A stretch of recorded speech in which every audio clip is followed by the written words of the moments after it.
Ini dengan Lian Lubis ya, sedang berada di Desa Mekar Manik nih. Desa Mekar Manik itu salah satu desa di ini Kang, di Cimenyan di Kabupaten Bandung. Nah, kita tepatnya berada di Desa Kota Cafe and Mini Resort ya. Jadi di sini ada kafe dan ada penginapan juga. Jadi bisa juga ada orang pertemuan. Nah, ini kita pakai di outdoornya untuk bincang-bincang dengan Kak Iman Setiawan. Ini pimpinan wilayah Persis Jawa Barat ya. Kebetulan juga dosen atau rektor nih. Dosen di UNIPI. UNIPI itu Universitas Persatuan Islam Indonesia juga ya. Ini ada di Bandung, katanya tadi saya berbincang di belakang itu ada 4.000 mahasiswa katanya. Lumayan ya, banyak juga ya. Nah, saya tertarik bicara dengan beliau ini tentang konsep pemimpin dalam Islam. Terutama menjelang Pilpres nih ya. Betul. Kita nggak bisa hindari juga nih. Kita sedang mencari pemimpin, sedang melakukan suksesi. Nah, Kang Iman, saya mau tanya nih. Dalam Islam itu konsep pemimpin itu kayak apa sih?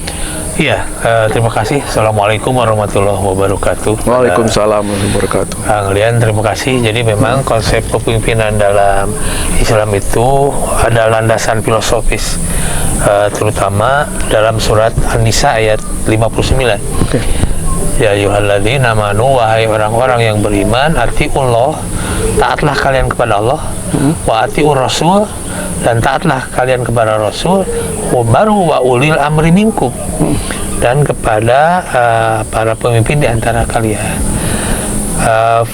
Kemudian ada kelanjutannya, fa in tanaza'tum fi syai'in, dan apabila kalian mendapatkan permasalahan dalam sesuatu, apa yang harus dilakukan? Farudduhu ilallah, kembalilah kepada Allah wa Rasul dan Rasulnya. Karena itu adalah landasan filosofis dalam kepemimpinan dalam Islam. Adapun konsep dasar dalam Islam itu disampaikan oleh Rasulullah SAW, kullukum ro'in wa kullukum mas'ulun an ro'iyatihi. Jadi kullukum, semua dari kalian itu, ro'in adalah pemimpin. Jadi konsepnya itu bukan hanya presiden, bukan hanya bupati atau apapun, tapi kulukum semuanya, ro'in, pemimpin. Wakulukum, perempuan termasuk juga, perempuan. Wakulukum, dan setiap orang itu mas'ulun an ro'iyatihi, akan dimintai pertanggungjawabannya. Jadi bukan hanya sebagai presiden, sebagai pemimpin, menteri, anggota legislatif, bupati, tapi semua secara keseluruhan. Nah, dimintai pertanggungjawaban oleh Allah. Oleh Allah. Iya. Oleh manusia juga kan? Betul, di dunia di dalam dunia pertanggung jawabannya kan? Jelas ya. Jawab. Tapi yang paling berat nanti di akhirat, karena itu tidak ada sesuatu pun yang akan disembunyikan, tidak yang bisa disembunyikan. Di dunia masih bisa nih. Di dunia masih bisa. Manipulasi, framing, betul, framing, manipulasi, dan banyaklah hal yang bisa dilakukan. Bisa saja seorang pemimpin itu akan selamat di dunia, tapi saya yakin, kita berkeyakinan orang muslim itu tidak akan selamat nanti di pengadilan akhirat. Itu yang menjadi konsep dasar. Kemudian ketika bicara tentang kepemimpinan, bahwa di dalam Islam itu hukum mengangkat pemimpin itu adalah wajib. Ketika kita berada dalam satu perjalanan hanya 3 orang misalnya, ke Gurun Sahara itu di hadisnya itu. Ketika kalian berangkat ke Gurun Sahara, angkatlah salah seorang dari mereka itu sebagai amir, sebagai pemimpin. Nah, ini itu angkatnya gimana? Milih, demokrasi, mufakat. Ada mufakat dulu, kemudian kalau tidak ya. Soalnya kalau 3 pilih suara mudah sekali. Susah juga nih.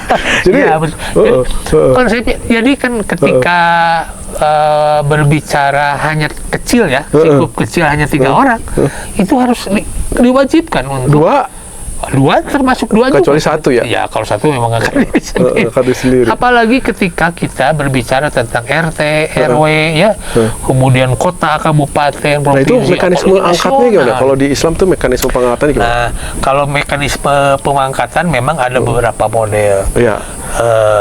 memang tidak ada yang hanya satu itu ya di dalam Al-Quran itu tidak, tapi dicontohkan oleh Rasulullah SAW bersama para sahabatnya. Ada proses musyawarah, itu ya, mufakat, kesepakatan. Kalau kecil tuh, Ya, kelompok kecil kali ya. apalagi ya kalau besar bisa bersepakat bisa Oh, saja. iya. Bisa saja ya. 270 orang nih, 270 juta bersepakat sulit gimana nih? juga, tidak mungkin. Mungkin Sulit, bersepakat, betul. tuh. Yang kedua melalui sistem seperti formatur. Jadi Ya. ada ahlul hali wal akdi. Jadi dipilih beberapa orang sebagai yang merepresentasikan suara rakyat. Ya.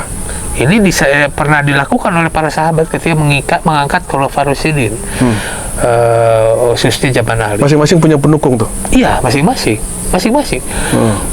Perlu disampaikan ya ini, tapi ketika zaman Rasul dan para sahabat, ketika ada perbedaan sangat keras mereka, sangat keras mempertahankan pendapatnya sampai konflik, bahkan gotok-gotokan, bahkan Fisik. bunuh-bunuh. Fisik ya? Iya bang, ini apa namanya? Ini suatu apa? Jadi fakta sejarah. zaman Nabi juga, zaman Betul. dekat-dekat dengan Nabi juga udah mulai. Fakta sejarah itu karena mungkin ya lahir di Arab, orang Arab kan keras orangnya ya. Jadi dari padang pasir guru lah gitu ya. Jadi apa namanya, karakternya juga kuat gitu, keras lah gitu dari. Apa yang terjadi di Indonesia hari ini, cek orang Sunda mah teu tai kukuna bang. Tidak, sangat kecil bang. Ini mah masih halus lah. Masih apa ya yang terjadi Kalau ya, mudah-mudahan istilahnya- masih bisa kita rawat semuanya. Iya. Kalau istilahnya anjing itu masih gonggong-gonggong aja Iya, ya. masih gonggong aja. Jadi nggak apa ya, apa namanya, tarik-tarik suara, jadi apa namanya, keras-keras berbicara dan lain-lain, belum sampai bentrok fisik. Tarik urat leher aja ya. Kok iya? Kalau di sini teh. Kita lihat karena mungkin ya di Arab juga di Jazirah Arab, karena karakternya seperti itu kan yang terjadi Tapi sekarang. kan kita nggak bisa juga ngikutin Arab, Kang. Oh iya lah, Harus jelas. lihat di sini ya. Ya kan Nah. itu adatnya, kebudayaannya Ya, seperti itu. Nah di kita itu Islam Indonesia seperti apa? Yang paling cocok kemana kalau kita nih? Apa? Kita nggak bisa bilang yang paling cocok ya. Model yang mendekati cara pemilihan Islam di Indonesia itu yang. Oh iya. Nah, tadi kan ada musyawarah mufakat ke konsensus. Yang kedua memilih pemimpin yang mewakili semacam ahlul hali wal akdi, apa namanya? Ya perwakilan-perwakilan lah dari berbagai kabilah pada waktu itu. Kemudian ya dipilih bebas dengan cara apa namanya, menampilkan calon. Itu Voting? ada juga. Iya lah, ada juga. Ada voting. Sempat lah. Jadi saya ini gitu. Iya betul. Dikumpulin Tapi, ya, suara terbanyak gitu gak? betul banget, tapi tidak terbuka lah gitu. Jadi ada Ya. model pemilihan kepemimpinan dalam Islam itu merangkum semua sebetulnya. Oke. Jadi- Tergantung ya situasi kondisi, Oke. Pak. Jadi kalau bisa dikatakan kita juga sebenarnya yang sedang berlaku di negara kita, mulai dari RT, RW sampai kecamatan, kelurahan, bukan kelurahan, di desa ya. Iya. Kalau kecamatan Oh, iya, iya. ditunjuk ya. Ditunjuk. Di desa, kemudian kepala daerah sampai presiden itu udah mendekati konsep Islam sebenarnya. Betul sebetulnya. Dengan adanya Hanya tinggal perwakilan. perbaikan lah dari sana sini, mungkin masih ada saja ya buatan manusia kan, kelemahan-kelemahan itu. Tinggal diperbaiki dari sana-sana. Walaupun ada rekan-rekan kita yang mengatakan bahwa sistem demokrasi yang hari ini berlangsung di Indonesia terutama ya, itu tidak sesuai dengan prinsip Islam. Oke, kita berdebat mangga di sebelah mana gitu. Iya. Dan kita dalam berbagai hal itu kita sampaikan sesuai dengan Quran Sunnahnya, ya mereka tidak bisa paham. Tapi karena mereka mungkin masih berpegang teguh ya kepada ajarannya ya. Maksudnya sulit itu juga tidak ya. sesuai itu dia maunya apa ya sebenarnya? Dia maunya ditunjuk atau Jadi konsepnya itu mereka itu inginnya ya itu, karena dulu katanya harus kumpulan negara-negara, bukan, jadi harus ada beberapa negara baru bisa dipilih di situ. Yang kedua, karena pemerintahannya belum Islam, alasannya itu belum Islam dalam artian, padahal kan kalau Muslim banyak kan orang Muslimnya, tapi belum Islam dalam artian pemikiran mereka harus seperti ini seperti ini. Sebenarnya konsep kita juga Islam Iya, negaranya. betul. Bahkan pada hari ini undang-undang, peraturan itu banyak mengadopsi dari kompilasi hukum syariah, banyak lah, zakat, wakaf dan lain-lain, banyak sekali.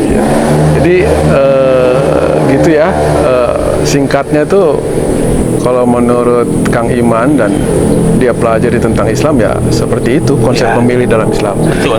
Jadi kita ini masih dalam konsep Islam lah Ya, sebenarnya. bahkan begini Bang Rian. Jadi ada beberapa hadis yang menyampaikan bahwa barang siapa yang ketika bangun tidur tidak mau mengurus urusan umat, urusan masyarakat banyak, maka dia bukan orang Islam. Ini kan Ngeri juga yang, ya. yang namanya pemimpin, yang namanya mengurus umat, mengurus bangsa. Jadi masih banyak orang Islam, kaum muslimin yang masih menganggap politik teh kotor, sehingga tidak perlu kita berkecimpung di dalamnya. Kalau kan gitu. Nah, Kang ini geser dikit nih. Kalau orang yang mengajukan dirinya nih, misalnya, ini saya bisa jadi pemimpin nih, saya bisa jadi perwakilan kalian nih, itu dalam konsep Islam oke? Ya sebetulnya oke, hanya berdasarkan karena begini, walaupun ada beberapa kejadian dalam Islam baik ketika para sahabat dan zaman Rasulullah, jadi ada seseorang yang mengajukan diri. Rasul melarang kalian, kamu itu lemah, kamu itu tidak akan berdaya ketika menjadi pemimpin. Karena seorang pemimpin akan harus kuat dalam berbagai hal lah gitu ya, wawasan, kemudian sehat dan lain-lain. Itu pernah. Tapi ketika zaman dulu, zaman beberapa nabi juga, itu sesuatu yang tidak sesuai dengan ajaran Islam. Ketika kita memiliki kemampuan, kita memiliki kapasitas, kapabilitas, tidak mengajukan diri jadi pemimpin. Nggak boleh juga tuh ya? Nggak boleh. Jadi Nanti kan yang terpilih bukan yang kalau kita memiliki merasa kita merasa punya kapasitas, kita harus mengajukan diri. harus dong. Kalau tidak, nanti yang terpilih itu akan orang yang tidak memiliki kapasitas, tidak baik, tidak jujur. Bagaimana? Coba. Saya sebenarnya merasa kompeten, Kang. Oh iya. Tapi saya ngajukannya ke siapa gitu kan? Dan saya mengajukannya gimana? Gitu kan? Nah, persoalan di kita kan gitu, Kang. Iya, betul. Jadi saya harus punya pendukung nih. Ya betul, itu teknis kan. Tapi ya yang utamanya harus seperti itu. Jadi akan dolim juga ketika kita memiliki kemampuan, kapasitas, tidak mau jadi pemimpin. Tidak mau jadi pemimpin. Nah, kalau kita nggak punya kapasitas, kita nggak punya kemampuan, kemudian didorong-dorong deh orang yang itu sebetulnya tidak boleh. Tidak boleh ya? Tidak boleh terjadi itu. Tidak terjadi ya? Karena nanti yang akan dalam tanda kutip berkuasa ya di sekelilingnya dong. Nah, itu. Orang-orang itu yang terjadi pada hari ini, beberapa kesempatan seperti itu. Agak sensitif kita kalau ngomong gitu nih. Tidak apa-apa, kita penyadaran. Iya, penyadaran ya. Penyadaran terhadap masyarakat. Jadi bagi yang merasa kompeten harus memberanikan diri mengajukan. Cuman persoalannya dia harus punya pendukung kalau di kita nih. Betul. Nah, tapi pendukungnya jangan dukung orang yang menurut dia juga nggak kompeten sebenarnya, gitu kan ya. Betul. Nah, penilaian kompeten atau nggak kompeten itu dari mana, Kang? Ya itu memang berdasarkan kan kalau dari sendiri kan subjektif. Betul. Ada beberapa orang yang seharusnya memang beberapa pihak atau kelompok yang menyatakan bahwa si A kompeten, si B kompeten untuk mencalonkan gitu. Dan disampaikan ya tentunya melalui mekanisme sekarang hari ini. Mekanisme itu sementara ini di kita ya, untuk pilpres misalnya melalui partai, kan harus melalui partai kan, tidak boleh tanpa partai kan. Kalau independen berat banget. Kalau nasional kan nggak boleh, kalau capres menurut undang-undang ya, kalau kita lihat itu. Tapi kalau untuk bupati, gubernur, wali kota dan seterusnya itu kan bisa independen gitu, beberapa kelompok pihak Ini kita terlepas dari caranya halal atau nggak halal ya, tapi mekanismenya udah benar sebetulnya sudah benar, hanya tinggal penerapannya dalam detail itu. Kadang-kadang yang menyimpang itu menurut kita menyimpang. Oke. Nah, ini nih sebenarnya saya nggak mau panjang-panjang dia bicara tentang kepemimpinan karena nanti akan jadi agak sensitif. Saya cuman mau nggak mau kita berbicara dalam hal yang sensitif juga nih. Sekarang ini kan sudah ada nih pemimpin nasional yang didorong-dorong nih. Ya, saya diminum dulu ya. Oh, jadi minum aja dong. Ini enak nih buatan desa kota. Iya, nih. alhamdulillah ini direkomendasikan nih. Selain tempatnya enak juga makanan minuman enak. Nah, jadi kan udah ada nih yang digadang-gadang. Dirinya juga kadang-kadang merasa beberapa calon itu kompeten. Ya. Kemudian dimintalah, dan pendukungnya juga merasa dia kompeten gitu. Nah, dari yang ada sekarang ini, fenomena yang terbentuk sekarang ini fenomena kalau dari Islam ya, pandangan secara Islam, ini fenomena alamiah, rekayasa, atau memang begitulah sunatullahnya terjadi dalam konsep kepemimpinan di suatu negara. Ya. Sebetulnya begini Bang, kalau kita berpikir di awal tentang apapun, segala apapun itu sudah tertulis di Lauhul Mahfuz.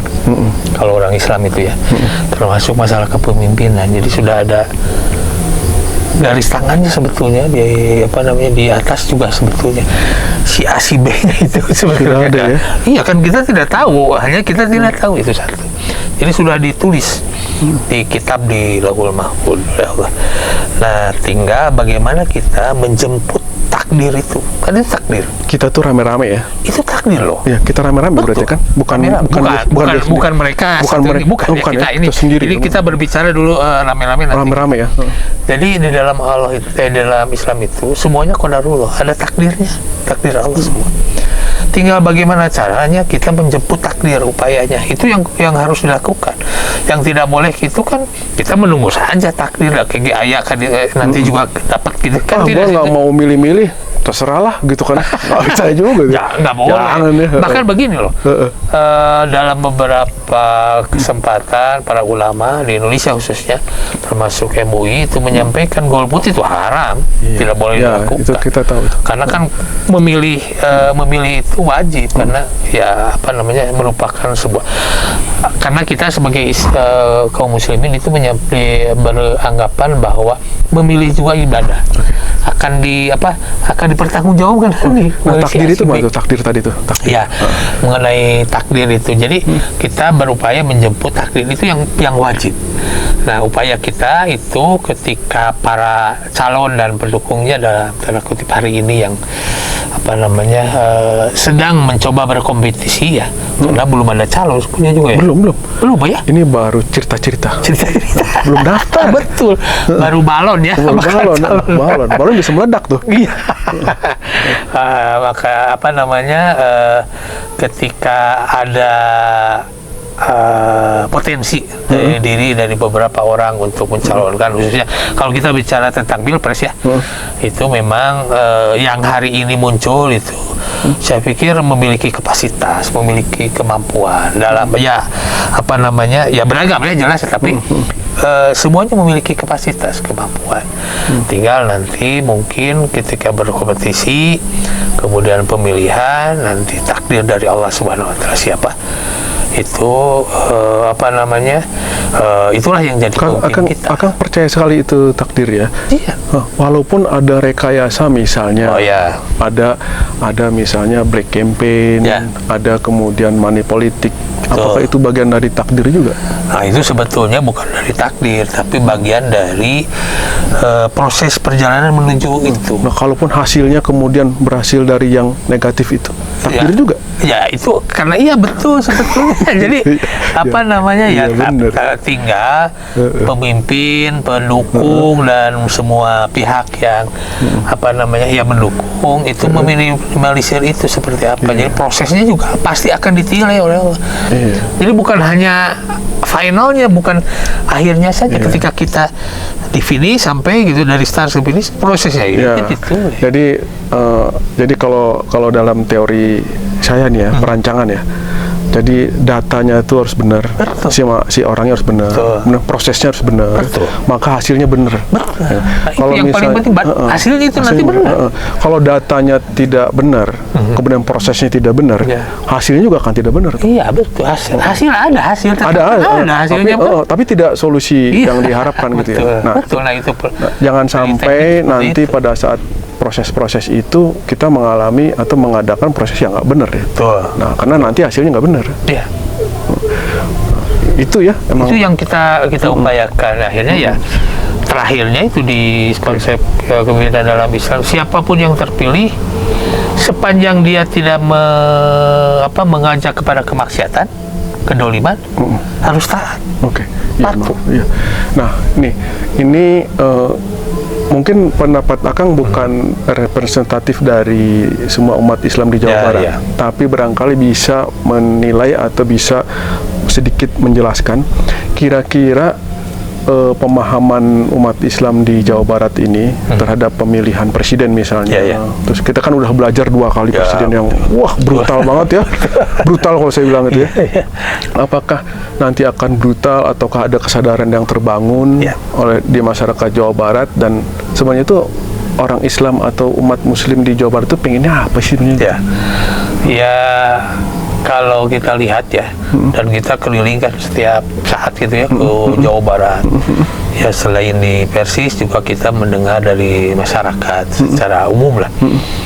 Walaupun mungkin bukan tesis, bukan penelitian yang ilmiah lah gitu ya. Karena kita berkomunikasi terus, hampir setiap minggu 3-4 kali tempat gitu. Keliling kita, khususnya di Jawa Barat ya. Jawa Barat. Di Jawa Barat ini memang ada harapan-harapan berdasarkan pengalaman yang terdahulu. Ketika misalnya dalam proses itu tidak cukup 2 gitu, karena kan terjadi diametral, ada perbenturannya yang kuat. Bahkan masalah-masalah sisi-sisi ideologis itu bisa diangkat. Ketika begini loh, Bang Lian, ketika kita memilih si A, kemudian orang lain memilih B, itu bisa dikatakan haram loh. Karena sudah demikian kuatnya ininya. Jadi bahkan yang memilih B selain dengan dia itu disebutkan kafir. Bagaimana coba? Itu kejadian yang terdahulu. Karena memang framingnya begitu kuat. 2 kubu ini, bahkan ada istilah-istilah ya seperti kadrun, seperti kecebong. Jadi kalau harapan umat Muslim di Jawa Barat itu jangan 2 lah. Jangan. Jadi itu bisa dikotominya kalau terlalu 2 jadi itu ya. 3 misalnya. 3 lah. Yang kedua. Tapi kan nanti begitu dia kalau 1 putaran 2 putaran menjadi 2 lagi. Tapi tidak terlalu. Tidak akan kalau dari awal ya beda. Kalau dari awal itu beda. Oke. Nah, terus selain jumlah yang dikompetisikan itu, nah dalam pikiran teman-teman Muslim ini gimana nih? Ya, karena begini, dampaknya sangat besar kemarin itu. Jadi sampai saya bilang kan mengkafirkan orang yang memilih selain pilihannya. Ya, kita berharap pemangku kepentingan yang elit di atas itu mendengarkan. Ya, karena kan pilihan itu kan ya sunatullahnya memang berbeda, Bang. Tidak bisa disatukan kecuali hal-hal tertentu yang mungkin ada yang bisa disatukan. Nah, tapi kalau umat Islam kita ini di Jawa Barat lihat bisa nggak mereka melihat tuh misalnya, ini Islamnya kuat, ini nggak kuat, apa masih ke situ? Ya memang untuk beberapa kalangan masih ke situ. Masih ada. Dari mana mereka lihat ya? Ya itu dari framing media dong. Nah itu yang harus hati-hati. Yang namanya media kan sekarang hari ini semua orang bisa menjadi wartawan. Tidak seperti dulu. Dulu kan ada editor, ada apa ya. Sekarang itu anak SMP, SD bisa saja dan jadi viral kan gitu. Siapa saja tanpa ada saringan gitu. Nah jadi jangan sampai termakan oleh framing media. Itu yang dan jangan di framing lah. Iyalah, jangan di framing kalau memang tidak. Jadi memang itu juga faktor kedewasaan masyarakat untuk terutama men-sharing berita, kemudian memilih termasuk menyampaikan masalah-masalah dalam media sosial ini memang menjadi hal yang besar, bukan hanya dipolitikan macam-macam ini. Jadi dihimbau ya harus betul-betul melakukan proses tabayun itu benar-benar. Nah, kemudian ketika kita berbicara lagi tentang masalah Muslim di Jawa Barat, memang Jawa Barat termasuk daerah yang kuat terhadap Islaman dengan berbagai dari berbagai sisi ya, termasuk Sumatera Barat dan satu lagi tadi Sulawesi ya, jadi Sulawesi Selatan ya, jadi ada 3 daerah tuh memang kuat banget ya. Itu dari dulu, Bang. Dulu ya, dari zaman sebelum kemerdekaan, silakan saja di tracing gitu. Tapi sama itu 3 daerahnya tuh sama sama ya, sebetulnya dalam sama ya, dalam dalam frame berpikir mereka tentang umat Islam di sana itu kuat sama sebetulnya sehingga ini yang sebetulnya disayangkan juga terjadi ketika ada framing dari berbagai pihak dengan menggunakan isu-isu agama yang isu-isu perilaku, tanda kutip isu-isu perilaku yang tanda kutip tidak tidak bertanggung jawab, tidak baik. Ini bisa berhasil juga sebetulnya di Jawa Barat, di Sumatera Barat. Ini kan. Itu yang terjadi sekarang. Ini barangkali pemimpin Islam yang harus giring ininya. Betul. Giring, ini memang PR besar juga jadi khususnya di Jawa Barat lah gitu. Iya, kayak mau nggak mau, kalau boleh saya katakan tuh umat Muslim itu nggak bisa dilepas oleh pemimpinnya. Jadi kalau nggak bisa dibilang oke, silakan pilih gitu. Nah, pemimpin Muslim di kelompok-kelompok kecil itu harus benar-benar melihat ini jangan sampai termakan framing, termakan hoax, termakan framing perilaku gitu. Itu memang PR besarnya, apalagi masyarakat Sunda ya di Jawa Barat, Bang. Itu pemimpin Islam di Jawa Barat masih didengar nggak kan? Masih sebetulnya sangat. Jadi tokoh-tokoh sebetulnya didengar. Jadi PR kita adalah bagaimana menyadarkan tokoh itu untuk dewasa dalam menentukan pilihan, bersikap dan lain-lain. Itu memang masih masih besar PR kita itu. Masih besar ya. Apalagi kalau kita melihat konsep dalam Sunda itu kan silih asa, silih asi, silih asuh ya, dan silih wangi. Silih wangi itu dari sisi pewangian, mengharumkan. Jadi silih asa itu, silih asih, berkasih sayang, silih asuh, mengasuh. Itu yang menjadi konsep daripada orang Sunda. Hanya memang ada budaya atau adat yang memang agak kurang tidak baik dalam orang Sunda itu, yaitu bahasa Mangati Payun. Tahu nggak, Bang? Mangati Payun. Silakan di depan. Duluan. Nah, ini yang sebetulnya karena memang kan budaya karakternya kan itu turun temurun jauh hari. Nah, ini yang beda itu kan sopan kan? Betul, sopan. Betul. Tapi kan akan mendegradasi orang-orang Sunda. Hari ini kan bisa kita lihat di pemimpin nasional, baik dari tingkat presiden, menteri dan lain-lain. Karena ada Mangati Payun itu. Kan hampir tidak ada. Adalah 1-2 orang ya. Ada. Padahal Sunda itu, misalnya yang Jawa Barat lah ya, yang notabene Sunda, itu kan 50 juta, Bang. Penduduknya. 50 juta itu 1/5. Dari 250 juta penduduk Indonesia, bayangkan coba. Jadi gini. Saya jadi penasaran gini. Jadi kalau pemimpin ada presiden terpilih gitu ya, itu harus mungkin harus buat suatu visi atau misi membangunkan budaya Jawa Barat itu jangan Mangati Payun. Iya, betul. Ini tugas pemimpin Sunda. Utamanya gitu. Jadi daerah-daerah ini kan bahkan berkompetisi. Kalau di kita kadang-kadang kayak di Sunda ini ya. Jadi ya itu konsep Mangati Payun gitu. Jadi akhirnya mereka bukan orang Sunda lagi.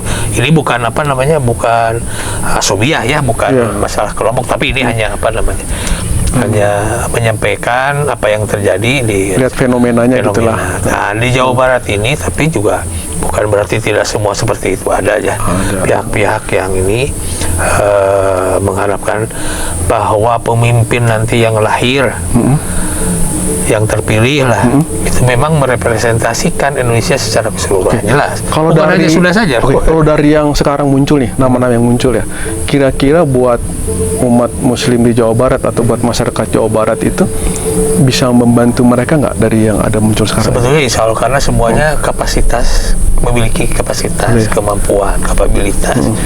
Walaupun dengan Kita belum boleh nyebut satu orang. belum boleh lah ya. Karena belum jadi calonnya juga. Nanti kita dengan kampanye. Cuman kita menilai-nilai saja, Ya, ini kayaknya bisa gitu ya. Insya Allah, insya Allah. dari semua calon, baik asal presiden dia atau asal dia wapres ya. ngerti, asal dia Iya, ngerti mengerti. maunya masyarakat Jawa Barat itu apa. Ya. Terus yang diperlukan masyarakat Jawa Barat itu apa. Ya betul, satu masalahnya jadi merepresentasikan keindonesiaan karena beragam lah jelas. Iya. Dan menjaga persatuan. Yang kedua harus pemimpin yang kuat. Kuat itu maksudnya gimana? Kuat loh karena kalau lemah itu menjadi apa? Ini bukan umur ya? Bukan umur, tapi kuatnya ya kuat dalam segala hal. Dalam segala hal memiliki kapasitas, kemampuan fisik kuat, kemudian juga namanya seorang pemimpin tidak boleh lemah lah. Ketika lemah ya diseret-seret oleh pihak-pihak yang tidak bertanggung jawab. Kepribadian yang kuat, karakter yang kuat gitu. Itu kemudian juga prinsip-prinsip jujur, adil itu harus kebangsaan yang kuat juga. Kebangsaan yang kuat, kemudian merawat persatuan, kesatuan. Karena itu memang satu hal yang sebetulnya ya harus dilakukan gitu. Kalau adil, jujur ya memang dalam berbagai perspektif itu memang kadang-kadang ya tidak jujur, tapi kata orang lain jujur. Jadi minimal lah secara keumuman general itu bisa dikatakan seperti itu. Bekerja yang baik, keras gitu, dan terutama juga lebih cenderung untuk rakyat, membela rakyat. Itu yang paling penting sebetulnya. Kalau untuk membela kepentingan pribadi, kelompok, golongan ya itu Iya. Rakyat secara keseluruhan itu ya yang idealnya Bang ya, yang idealnya. Saya pengen juga tuh nanti kita bikin lagi satu podcast tuh ya. Ini setelah terpilih kita bisa lihat nih. Betul. Ini kuat atau nggak kuat gitu. Itu udah boleh tuh kita bilang ya. Jadi pada saat itu tuh kita udah boleh kita menentukan. Oh ini nggak kuat nih, ini kuat, ini setengah kuat gitu kan. Nah kalau pilihan tergantung Bangga silahkan karena mungkin juga pilihan itu kan orang-orang itu berbeda karena faktor kedekatan, faktor keluarga, faktor pengetahuan, wawasan, macam-macam. Hanya jangan sampai perbedaan yang ada itu membuat konflik yang berat, yang besar. Itu nah, kalau menurut penerawangan nih, kalau Islam nggak ada penerawangan ya. Kalau menurut feeling Kang Iman nih, kira-kira di Jawa Barat pada saat pilpres nanti atau pada suksesi pemimpinan tadi, itu konfliknya keras nggak di Jawa Barat? Sebetulnya kalau tergantung pada yang pertama mungkin ya framing terhadap calon. Satu, kalau kuat, apalagi masalah isu-isu keagamaan diangkat, itu akan ada potensi. Jadi belum bisa juga kita mengatakan umat itu belum cukup kuat untuk menghadapi itu gitu ya. Walaupun upaya-upaya arah ke arah perbaikan dari itu sudah dilakukan oleh beberapa pihak. Ketika tentang hal tersebut. Jadi mudah-mudahan, tapi sudah ada pendewasaan hari ini. Jadi bahasa kasarnya itu Bang, jadi orang sudah bilang rek naon cenah urang lilipuhan pasea ya. Hari geus jadi mah pohon ka urang jadi ngapain berantem dulu gitu kan. Berantem mulu. Kita diadu-aduin pas udah jadi juga lupa misalnya lupa ya. Walaupun kebijakannya juga bagus ya. Tapi kemudian ya teman kita juga kita berantem dulunya. Iya, makanya. Jadi itu kesadaran itu udah ada tuh ya. Sudah ada. Jadi kan yang sehari-hari dengan kita tetangga, sehari-hari dengan kita keluarga, kerabat. Ngapain juga? Ada yang cerai loh, Kang. Oh iya, banyak dulu loh. Betul. Makanya jadi satu kerugian sebetulnya. Belajar dari itu jangan sampai terjadi lagi. Jadi proses pendewasaan itu harus sudah dimulai dan itu sudah terlihat di kita. Jadi kalau ada perbedaan apalagi dalam pemilihan dalam beberapa hal itu kita tapi insya Allah potensi untuk arah itu sedang berjalan proses walaupun tidak Mudah-mudahan cepat lambat. Oleh karena itu kami pikir proses sosialisasi berupa kampanye berupa apapun lah yang akan dilakukan termasuk apa program dan lain-lain itu harus tersosialisasikan dengan Soalnya baik. gini Kang, walaupun di Jawa Barat ini ada filosofi atau apa mangga tipayun, tapi begitu konflik tipayun. Betul. Paling depan itu. Paling depan, betul. Jadi Betul. begitu ada sesuatu persoalan itu paling depan. Ya, tapi kalau udah urusan gitu mangga tipayun. Ya, Nah, itu orang saya Sunda. pernah dengar tuh tokoh-tokoh budaya Jawa Barat tuh mengatakan bahwa jangan main-main dengan masyarakat Jawa Barat. Ujung-ujungnya itu bisa tipayun duluan. Betul, kalau sudah Itu. jadi masalah itu memang betul. Nah, jadi Beberapa kesempatan seperti itu. jadi para pemimpin nanti yang akan dipilih atau dikompetisikan di 2024 hal-hal yang negatif atau apa tuh jangan coba dimainkan lah ya. Iyalah, jangan. Karena kalau begitu Jawa Baratnya bergejolak, Jawa Baratnya dimainkan itu bisa chaos se-Indonesia. Karena kan Jawa Barat itu paling dekat aksesnya ke Jakarta. Iya. Jakarta pusat kekuasaan. Kan? Iya. Masa demo udah Jawa Barat semua tuh. Oh, dari Jawa Barat, jauh dari Jawa Tengah, dari Kalimantan. mah Saya aja pakai kalau kapalnya kurang juga. masa di telepon, bang kirim masa bang gitu kan, Dari oke Jawa gitu, Barat deket sebetulnya. ongkosnya gitu kan. Ongkosnya dekat dan murah, mudah. Oke ya gitu ya. Nih saya bicara dengan Kang Iman pendek-pendek dulu, sebentar Ya. dulu. Nanti kita kupas karena masih banyak nih.